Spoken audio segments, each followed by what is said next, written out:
Assalamualaikum warahmatullahi wabarakatuh. Salam sejahtera untuk kita semua.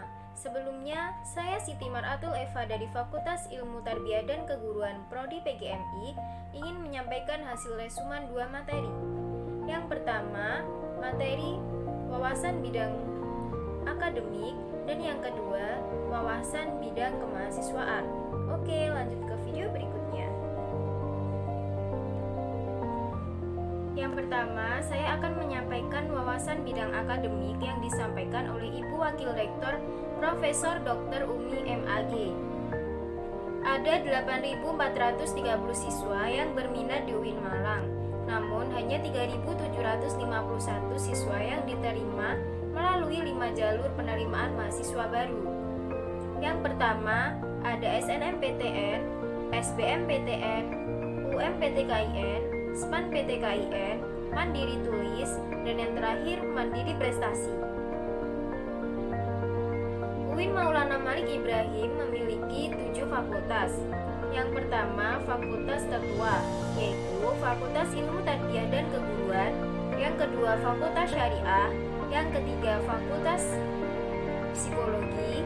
Yang keempat, Fakultas Ekonomi. Yang kelima, Fakultas Sains dan Teknologi. Yang keenam, Fakultas Humaniora. Dan yang terakhir ada Fakultas Kedokteran dan Ilmu-Ilmu Kesehatan. Serta ada pasca sarjana 15 studi. Sehingga semua program studi di UIN baik level S1, S2, S3 ada 56. Berdasarkan roadmap atau rencana strategis, kampus ini berada di tahap International Recognition dan International Reputation. Oleh karena itu, program-program yang mendukung upaya-upaya internasional selalu mendapat dukungan seperti event-event. Mahasiswa UIN Malang yang berlatar belakang fakultas dan program studi yang memiliki moderasi beragama yang akan mendidik mahasiswanya menjadi generasi yang unggul terhadap nilai-nilai keislaman. Karena itu, tema PBAK tahun ini adalah mewujudkan generasi muslim modern dan peduli bangsa menuju Indonesia tangguh. Dan ini adalah sesuai dengan amanah dari Kementerian Agama, di mana UIN Malang sebagai salah satu PTKIN yang berada di bawah Kementerian Agama harus menjadi corong bagi pengembangan lembaga pendidikan ini maupun masyarakat. Bidang-bidang umum berikutnya adalah pada bidang akademik yang mulai masuk pada proses pembelajaran atau proses pendidikan dan pengajaran yang biasanya berlangsung sampai 8 semester minimal, yang kurang lebih ada 150 sampai 160 SKS yang harus diselesaikan oleh mahasiswa. Kemudian ada penelitian baik itu skripsi, tugas akhir maupun yang lain. Kemudian ada juga pengabdian masyarakat ataupun PKL. Dan ada juga yang namanya KKM, kerja mahasiswa. Selain itu ada ujian komprehensif, ada ujian skripsi yudisium, dan wisuda. Itu semuanya adalah kegiatan-kegiatan akademik yang akan dijalani mahasiswa selama kuliah di UIN Malang. Ada ciri khas UIN Maulana Malik Ibrahim dengan perguruan tinggi yang lain pada mata kuliah dasar, mata kuliah bahasa, dan kemudian ada fakultas yang membuat perbedaan antara program studi yang lain dengan fakultas yang lain. UIN Maulana Malik Ibrahim maupun fakultas juga untuk anak mahasiswa dan baik intra maupun ekstra kampus, sehingga nanti di samping memiliki wawasan akademik prestasi yang kuat. Berikutnya adalah tentang sistem akademik. Sistem akademik kuliah nanti pada tanggal 6 September 2001 sampai akhir Desember 2001. Di pertengahan nanti itu akan ada yang namanya UTS, dan kemudian di akhir perkuliahan akan ada yang namanya UAS, dan diakhiri itulah kemudian mahasiswa akan mendapatkan yang namanya KHS atau yang disebut dengan kartu hasil studi, yang di sana akan tertera indeks prestasi kumulatif atau yang dinamakan dengan IPK. Nah, perolehan IPK itu nanti akan menentukan jumlah SKS mahasiswa untuk memprogram semester berikutnya. Ya, saya akan menyampaikan materi 2 yaitu wawasan bidang kemahasiswaan yang disampaikan oleh Bapak Haji Dr. Ahmad Fathah Yasin MAG. Perlu kita ketahui bahwa menjadi mahasiswa di UIN Malang itu tidaklah gampang, termasuk the best gamer, yang artinya manusia-manusia pilihan yang telah terkoneksi melalui berbagai macam jalur yang tadi sudah dijelaskan oleh Ibu Wakil Rektor 1 di bidang akademik. Nah, kampus UIN Malang ini memang terkenal kampus yang sejuk, nyaman, religius, dan sangat rindang untuk dijadikan tempat belajar. Kampus UIN Maulana Malik Ibrahim ini otomatis kampus perguruan tinggi yang umum. Kampus berukuran 7 ini menyediakan berbagai macam fasilitas-fasilitas kegiatan kemahasiswaan. Karena itu, kita harus menyiapkan secara mental atau spiritual. Dan orang yang memiliki mental spiritual itu memiliki 3 indikator, yaitu berpikir ilmiah. Mahasiswa harus berpikir secara ilmiah dan harus melakukan transformasi gaya belajar dari tingkat SLTA menuju model pola belajar di perguruan tinggi. Belajar ilmiah harus dilandasi dengan ilmu pengetahuan, baik itu ilmu pengetahuan kuno maupun ilmu pengetahuan keagamaan. Kampus ini adalah kampus keagamaan yang bernaung di bawah Kementerian Agama Republik Indonesia. Inilah yang membedakan dengan kampus-kampus yang lainnya, bahwa kampus kita visi misi semangatnya adalah dipengaruhi oleh cita-cita menegakkan ajaran Islam, melanjutkan perjuangan Rasulullah SAW. Nah, karena itu sekali lagi berpikir ilmiah harus didasari. Karena kita dalam masyarakat berilmu, mahasiswa juga manusia. Manusia berilmu antara mahasiswa dengan yang bukan mahasiswa. Karena itu, maka yang kedua, kita harus berpikir ilmiah juga. Kemudian, berperilaku positif itu bukan hanya sekedar pikiran, bukan hanya sekedar berpikir, tapi harus diwujudkan dalam bentuk perilaku positif. Sebagai mahasiswa, itu indikatornya antara lain adalah dengan gaya khas mahasiswa UIN Maulana Malik Ibrahim. Mahasiswa Malang itu berbeda dengan mahasiswa-mahasiswa perguruan tinggi yang lain.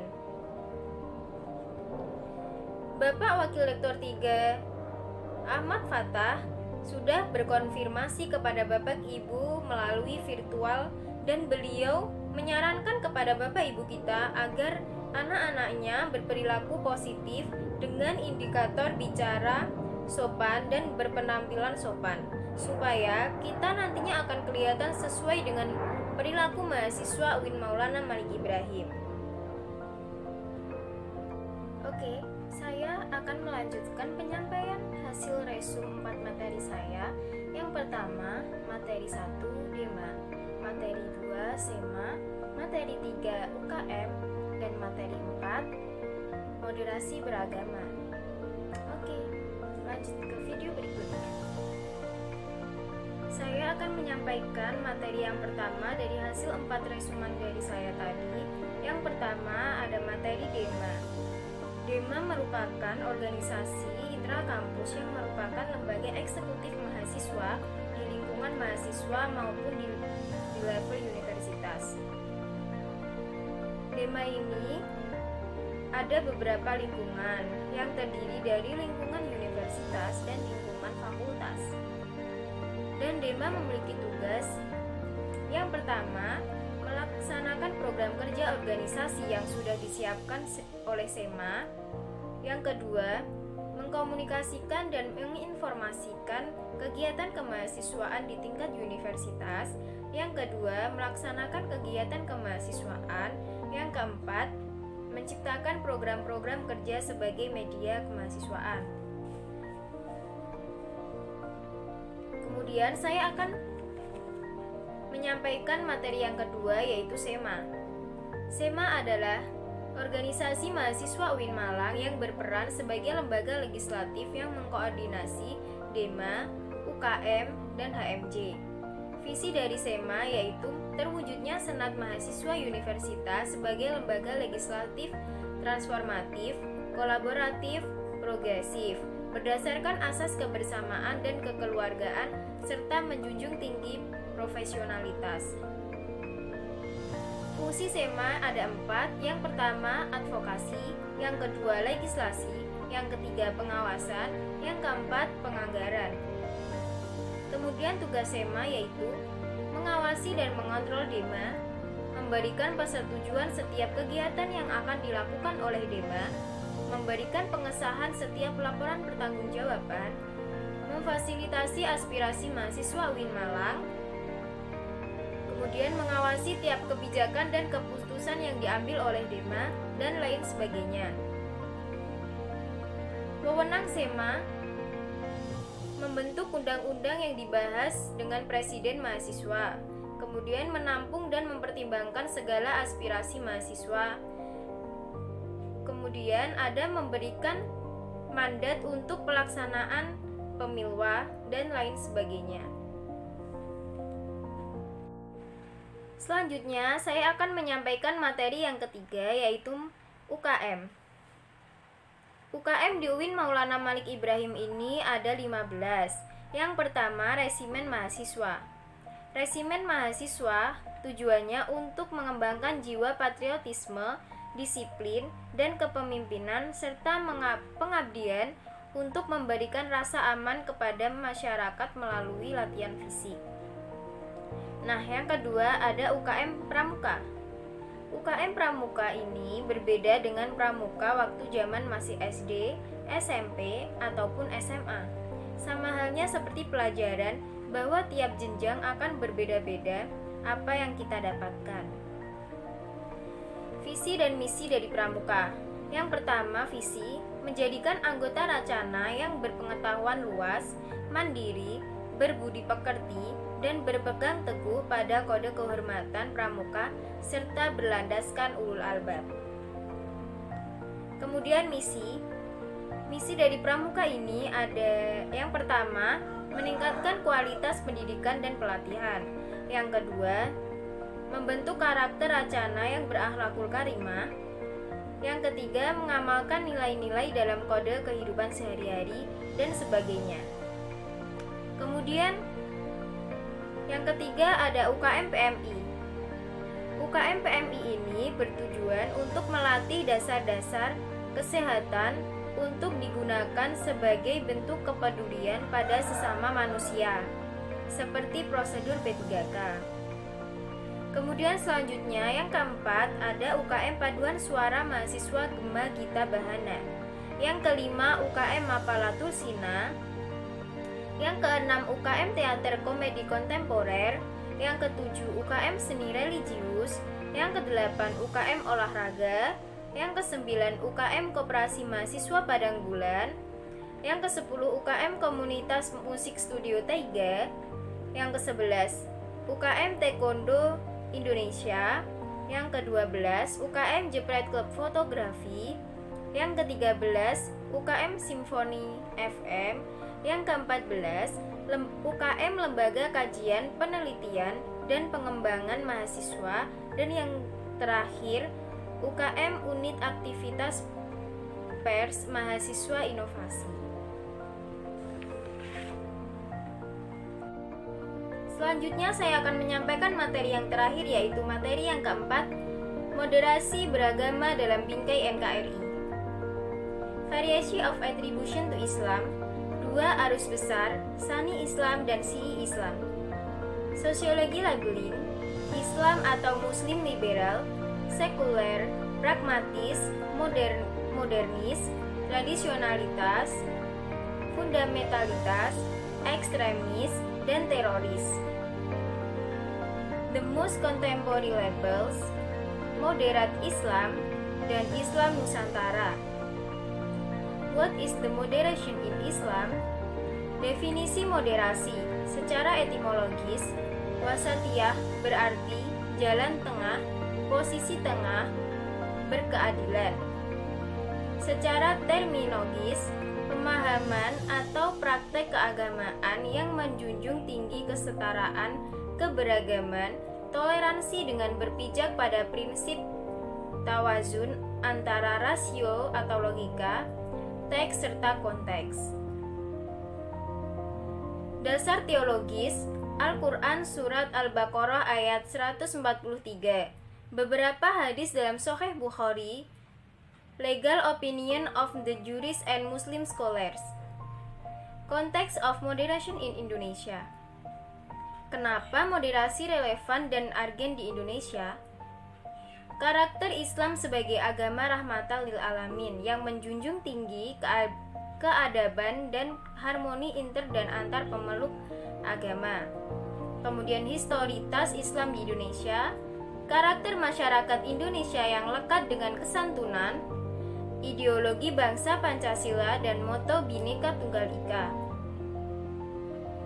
Isu-isu politik yang terkait dengan Timur Tengah dan politik global, baik secara langsung atau tidak, dapat mempengaruhi pemahaman dan sikap keberagaman masyarakat Indonesia, serta mengganggu agenda moderasi Islam di Indonesia seperti konflik Palestina versus Israel, aliansi politik Arab Amerika, political despotism and hypocrisy. Kemudian peran mahasiswa.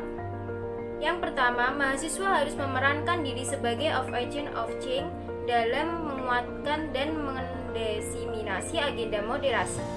Kemudian mahasiswa harus mengedepankan kepentingan kebangsaan dan keagamaan. Kemudian mahasiswa UIN harus cerdas, akademik, religius, dan berbhinekaan.